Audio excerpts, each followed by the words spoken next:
बिस्मिल्लाहिर्रहमानिर्रहीम। Hello and अस्सलाम वालेकुम। कैसे हैं आप सब? ठीक ठाक हैं? मैं हूँ हिना अजमीन, तो वेलकम करती हूँ आपको अपने चैनल पर। सबसे पहले तो आपका शुक्रिया अदा करती हूँ क्योंकि आपने अपना कीमती वक्त निकाला मेरे वीडियो को देखने के लिए। और दूसरी बात, आपसे रिक्वेस्ट करती हूँ कि अगर आपने मेरे चैनल को अभी तक सब्सक्राइब नहीं किया तो कर लीजिए और नोटिफिकेशन का बटन ऑन कर लीजिए। वज़न कम करने के बाद तस्वीर देखकर मुझे अमेरिका से दाखिल होने से रोक दिया गया। अदनान समी खान ने 2005 से अब तक 150 किलो वज़न कम किया है। गुलकार ने अपना वज़न 230 किलो से 80 किलो किया था।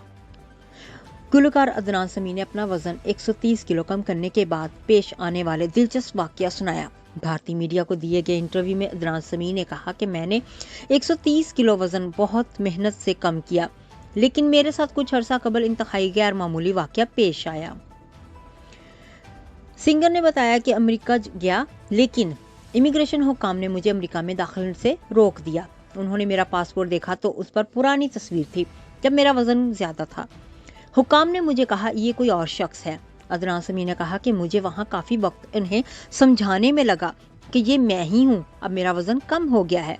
उसके बाद मैंने गूगल से उन्हें अपनी तस्वीर और मेरे वजन कम होने पर कुछ आर्टिकल्स दिखाए, यानी कि इन्होंने जाके गूगल पे सारी रिसर्च किया। ख्याल है कि अदनान समी खान ने 2005 से अब तक 150 किलो वज़न कम किया है। सिंगर ने अपना वज़न 230 किलो से 80 किलो किया था। नेक्स्ट वीडियो तक के लिए मुझे अभी इजाज़त दीजिएगा। अपना बहुत सा ख्याल रखिएगा। हमेशा खुश रहिएगा। Bye bye.